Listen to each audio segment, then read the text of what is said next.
Amis internautes, n'oubliez pas de liker, de vous abonner et de cliquer sur la note de notification pour ne rien rater.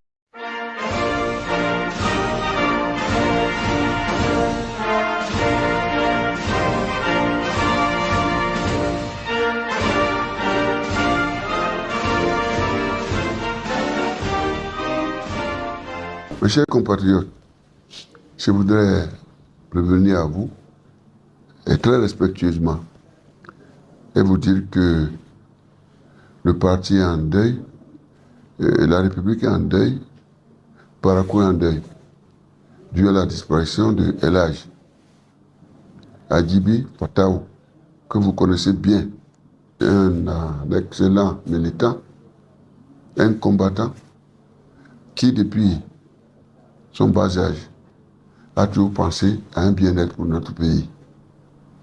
Il a toujours fait le combat en direction des plus pauvres, en direction des opprimés.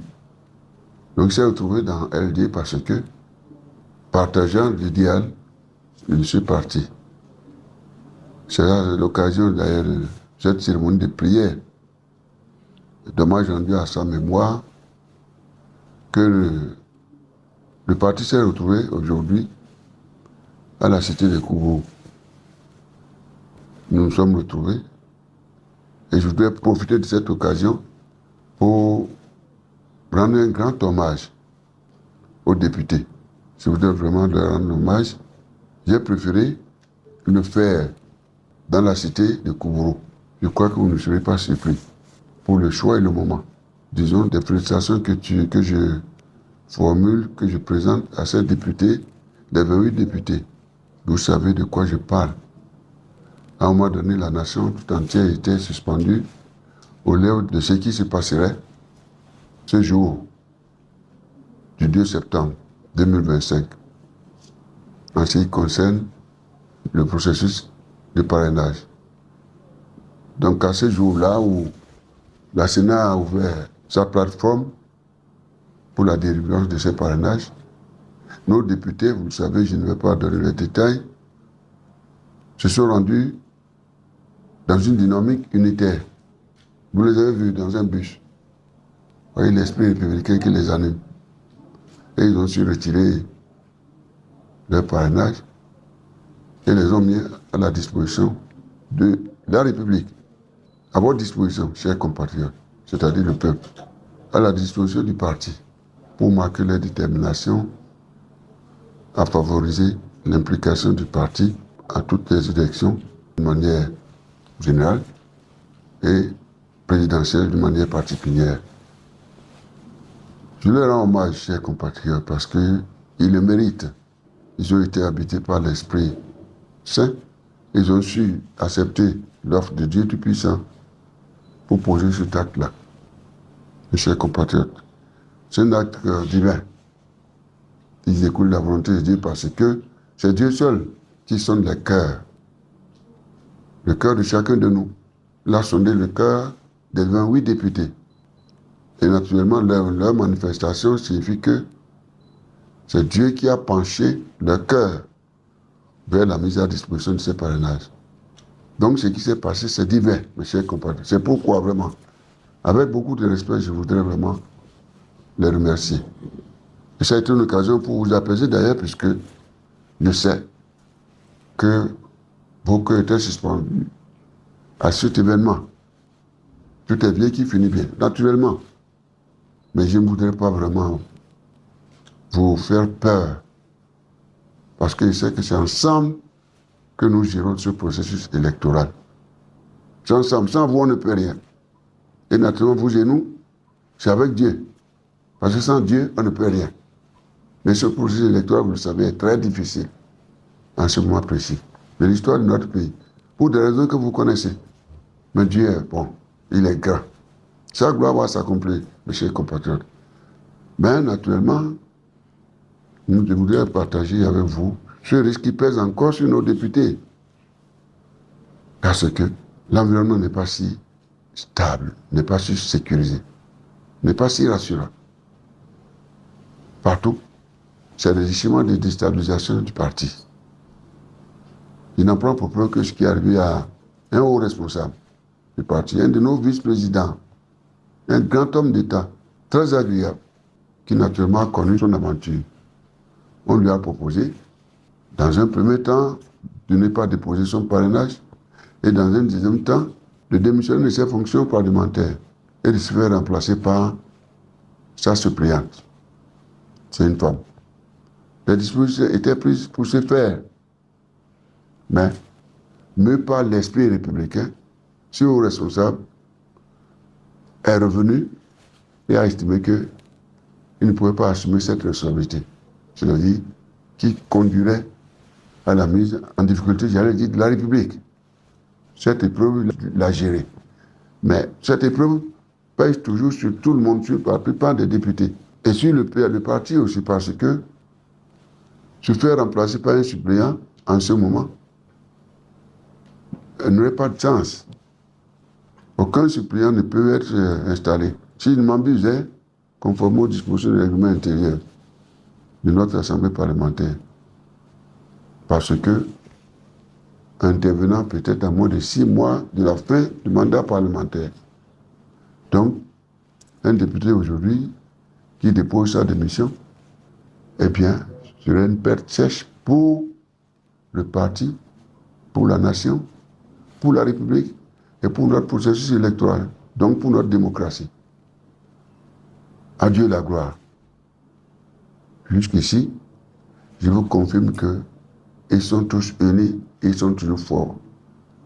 Je vous demande, chers compatriotes, de continuer de prier pour eux, pour qu'ils tiennent bon jusqu'au bout, c'est-à-dire jusqu'au 14 octobre 2025, au plus tard, c'est-à-dire la date de dépôt des dossiers de candidature. Naturellement, je fais allusion à la présidentielle. Nous sommes aussi obligés d'être en état de veille pour également l'implication du parti pour les autres échéances électorales, c'est-à-dire communales, je crois, dont les dépôts de candidature sont prévus, je crois, dans la deuxième quinzième, disons, du mois d'octobre 2025. Et celle des législatives de janvier 2026, des dépôts sont prévus, sauf erreur de ma part, en novembre 2025. Chers compatriotes, je crois que le défi est là. J'ai tenu à poser ce problème devant vous, parce que j'estime que Dieu vous habite pour que, s'il vous plaît, vous continuez de prier pour ces députés, de prier. C'est un environnement pollué que nous vivons, mais pas la grâce de Dieu. Le Seigneur souverain nous conduit dans la paix de Christ, la paix de Dieu. Je ne terminerai pas, parce que je sais que cette question vous préoccupe, chers compatriotes. Ça vous préoccupe, parce que vous êtes attachés à la démocratie. Et je sais que vous allez vous battre pour qu'il y ait le DAI aux élections. Naturellement, conformément au calendrier électoral, le 14 octobre 2025, au plus tard en ce qui concerne la présidentielle, le parti se mobilise. Nous allons vers le choix du candidat. Je vous rassure que le processus est en cours au sein de notre parti politique. Le président ne choisira personne de manière solitaire. Je vous donne cette assurance. Ça va se faire dans la transparence, conformément à nos dispositions réglementaires, statutaires. Nous avons des instances qui vont se retrouver. Et certains, je crois que nous sommes en train de mettre en place des comités ad hoc qui vont nous aider à cet effet. Donc c'est pour bientôt, ne vous en faites pas. Nous allons le faire dans une compréhension totale pour que le parti soit véritablement l'instrument que vous attendez, c'est-à-dire de délivrance de notre pays. Parce que, j'ai voulu rappeler, nous sommes dans une transition démocratique. Je dis bien démocratique. Le souhait du parti, naturellement, un parti politique est créé pour prendre le pouvoir. Ce n'est pas en cause de ça. C'est pour tenir compte de son idéal, la défense des intérêts du peuple. Donc, dans un élan populaire, mes chers compatriotes, nous allons aboutir à une véritable alternance démocratique, pacifique. Qui nous permettrait, chers compatriotes, d'asseoir véritablement dans notre pays une gestion transparente, une gestion inclusive, consensuelle, marquée par le dialogue. Le dialogue politique, le dialogue économique, le dialogue social, le dialogue sécuritaire. On va y arriver. Chers compatriotes, je pense que, en ce qui vous concerne, ce que j'attends en plus, c'est cette remobilisation. Et soyez toujours et retenez que le parti ira bel et bien aux élections.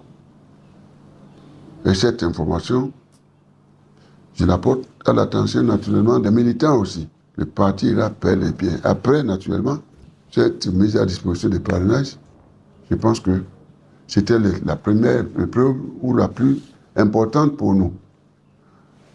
Les autres, Dieu Tout-Puissant nous aidera pour traverser ces épreuves.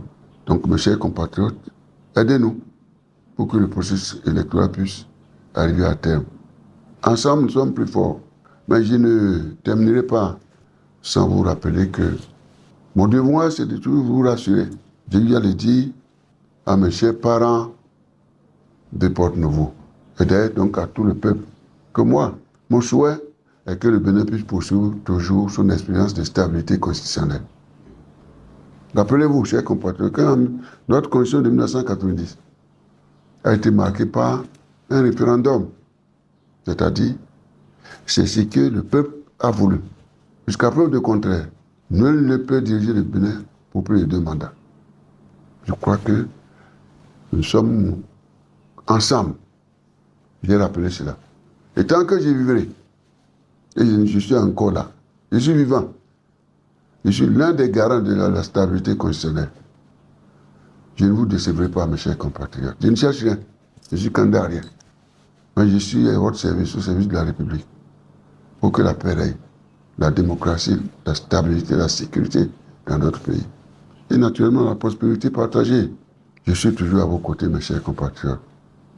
Je dois vous dire que les menaces dont je parle sont envisagées partout. Remettre en cause cette participation du LD, c'est-à-dire reprendre encore cette expérience du Parlement monocolore, sans l'opposition, incarnée par LD et les autres composantes du cadre de concertation de l'opposition. Ce serait vraiment difficile pour nous, pour ce pays, le Parlement monocolore. La tentation est là, mes chers compatriotes. Après l'obtention de ce Parlement monocolore, on sait comment ça fonctionne. Et d'aller directement vers la révision de la Constitution. Et naturellement, eh bien, ça donne lieu à un mandat à vie. Renouvelable tous les 7 ans, tous les 6 ans, on ne sait jamais. C'est-à-dire, un 3e mandat, mes chers compatriotes, le danger est là. C'est pourquoi, coûte que coûte, on cherche l'exclusion des LD. Chers compatriotes, mettez-vous en état de veille pour qu'ensemble, nous puissions gérer cette période difficile.